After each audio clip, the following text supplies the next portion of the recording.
Rob posted this photo on Facebook asking what kind of Les Paul is this? So I clicked on it and I could not believe my eyes. Is this really what I think it is?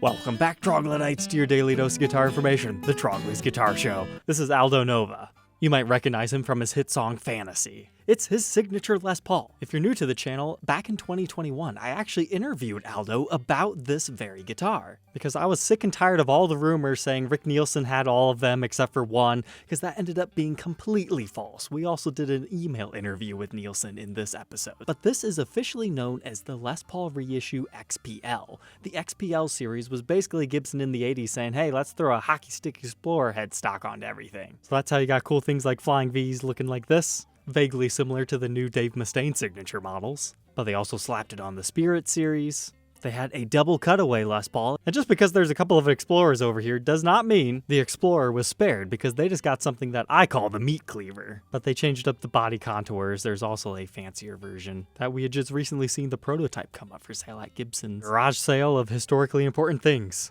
So long story short, there were a handful of these crafted. So when I saw this thing with a Floyd Rose locking nut, I got really pumped that maybe, just maybe, Gibson saw the views that this episode got and was like, let's do a run. But perhaps what I stumbled upon here was actually even stranger than that. Before we get too far into tonight's episode, I want to say thank you to Sweetwater for being a continuous sponsor of my show. You already know they're your one-stop shop for all things music, computers, recording, everything. But I wanted to put this really early in the episode because look at these crazy deals. They have some open box units of the Gibson SG Standard 61, all the way down to half price. And there's not just one, they actually have 3 at that. And I don't know about you, but I was a little bit skeptical at first. But that's what's great about Sweetwater is they actually have photos of the individual guitar that you're buying, as well as its weight. But surely for half price, we have like a cracked off headstock or something that's been repaired or is like majorly damaged in some way. And I was reading the description and it said something about finish checking by the nut. Look, it's just the regular nut outline. That happens on almost every new Gibson. The only time you really need to worry about this is if you have an additional crack stemming this way. Someone needs to snap that deal. So thank you, Sweetwater, for being a continuous sponsor of my show. You can follow that link in the description to find these guitars. But now back to our main story. Now this is by no means a knock on Aldo. Go ahead and rock whatever you want on stage. But that's a Chibson. So first, why is this a Chibson? The first thing that tipped me off is look at the headstock. Do you see how comically wide it looks? That is one of the tells on fake Explorers. They don't have the thinness of the headstock right. That's something that only the aficionado is really going to notice. But as compared to this one, I think you can see what I'm talking about. They're a little bit more slender. And that's going to vary from photo angles as well. But the next thing that Gibson would not use on this particular model in this case would be a 3-screw truss rod cover. When the Gibson Custom Shop makes a guitar with the Floyd Rose, they do this. They just saw off the bottom part and just secure it with 1 screw. Now that's not to say Gibson has never used 3-screw truss rod covers, because there are a few asterisks within history, but a general rule of thumb, you can use that to help you suss out these examples. But the next thing is, look at your knob spacing. That's just not right. But all these photos are coming from a recent tour of his on the Mork Cruise. So I was able to look up his Facebook page again and find a few additional photos. And this particular one really caught my attention because, is that what I think it is? Filled in stop bar studs? Let's see if we can verify that with another photo. Everything we need in this one's been cut off. Here we go, another one, a little bit grainy, but we can see that same little dot. So I think we can safely assume he bought one of these $280 Chibsons and had a luthier go to town converting it. And of that, I am 100% sure. So now the big question, why is he playing a fake? Well, here's the thing. Outside of the headstock being copyright infringement, all that other good stuff, they usually are good bass level guitars. And if you're a rock star like Aldo over here, you can pay a luthier a couple $100 to outfit it with a real Floyd Rose, probably refretted or level recrown the frets, put new electronics in it. They can be good guitars. And remember, I told you he was just playing on a cruise. Salt water in the air is bad for guitars. So I think he had this replica made because A, he wanted a Floyd Rose on his signature model, and B, he wanted something that he didn't have to worry about. If somebody steals it at the show where it gets damaged, all right, we'll just order another one, outfit it again, it'll be fine. And if you're asking, hey, why doesn't he just order one from the custom shop? He might not have had enough time, or maybe he just doesn't want to make that big investment. In fact, having officially modded and played Aldo Novas that he could maybe later on sell might be a more profitable business venture for him. Because I highly doubt he wants to have his original ever get damaged or sell it in his lifetime. His original would likely fetch a pretty price if ever brought to auction, so I can understand why he might not want to gig that one out anymore. It could have also just been a timing thing. Even the biggest name celebrity can't just get a guitar the next week if they're messing around with a whole bunch of the specs. But if you weren't quite convinced yet, hey, I just found this photo. Yeah, that headstock is all sort of a mess, isn't it? But to back up my theory, that looks like a completely different guitar than these other ones that we've been sharing, so he might have had more than one made. I don't know enough about Floyd Rose's. Is that a genuine article? Maybe somebody can comment, but even the inlays on this one, you can tell.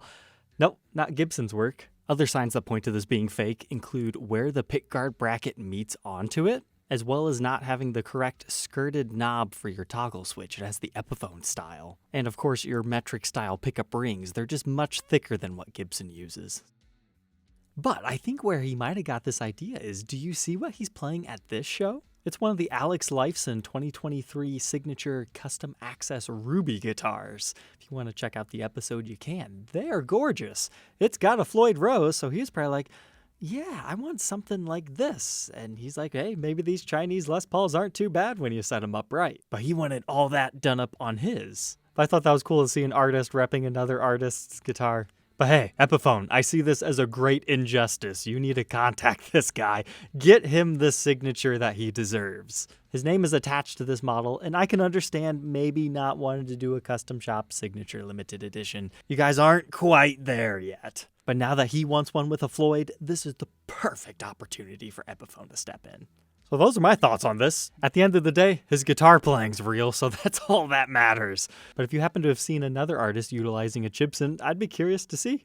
But we've got a little bit of time left tonight. Let's do some guitar hunting. First one that caught my attention is this Gibson Firebird 5 2016, $1,500. My first question is, what's wrong with it? Somebody 70s-ified it with a TP6 tailpiece. From there, we've got a real ABR1 bridge, but pay special attention to our pickups here. Seymour Duncan branded. Yeah, that's not stock, but probably nice pickups. We can confirm it's got the regular reverse headstock with the neck-through construction, doubly confirmed by checking out the back. And in this year, they were utilizing the Steinberger gearless tuners. So surely there's a headstock repair on this thing, right? No? Couple of dings? Some impressions on the back? Okay, somebody swiped the original case, but not that big of a deal. If you really want this guitar, yeah, dare I say it, somebody needs to pick that thing up. That's a great price. But next up, there's been a lot of nice Heritage guitars showing up. And not Heritage. We're talking the Heritage Series Standard 80 Elite and Standards from the 80s. Look at that one. It's like some of the nicer Spotlights, but without the center stripe if you're not into that. That's just a really good top. Still has the original knobs. Somebody's messed with our toggle switch tip and our bridge humbucker. However, if you actually read through the description, this is still a Tim Shaw PAF. They just replaced it with a double cream one. Is what the listing says, but no. I see it now. That's a Dirty Fingers. So now that makes sense why he's saying it's so ridiculously hot. But you still get the original Tim Shaw if you want it, so lots of value there. We've got our original Lifton style reissue case. The first time they tried to make a proper one, of course, the handle's been replaced. That's just how all those are. Weighs a little over 10 pounds. And let's see, he's asking $8,450 for that one. Next to catch my attention is an original 68 gold top. One of those crowned headstock 68s is still on my bucket list of guitars I would like to own. So I always got to check every 68. 9 times out of 10, it's somebody with a 69 that's just trying to upsell it. But this one is a legitimate 68. It's got the nice small headstock, great logo. Nobody's ruined the headstock by reaming out the tuner holes for Grovers. That's my biggest pet peeve on these early 70s and late 60s guitars. And looking through the rest of the photos, you got a little bit of greening right here, but otherwise seems like I might need to make a poor financial decision for myself.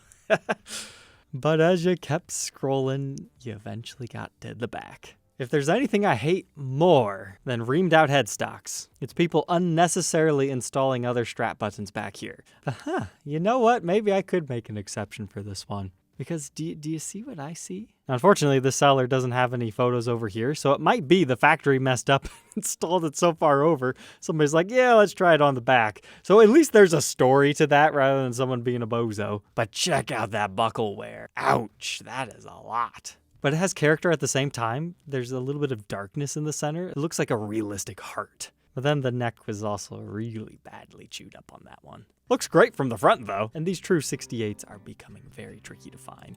But if you're interested in owning that one, they're asking $26,500. But all right, troglodytes, I think that's enough fun for tonight. Do not forget to play your guitar, and we'll catch you tomorrow on the next one. Take care.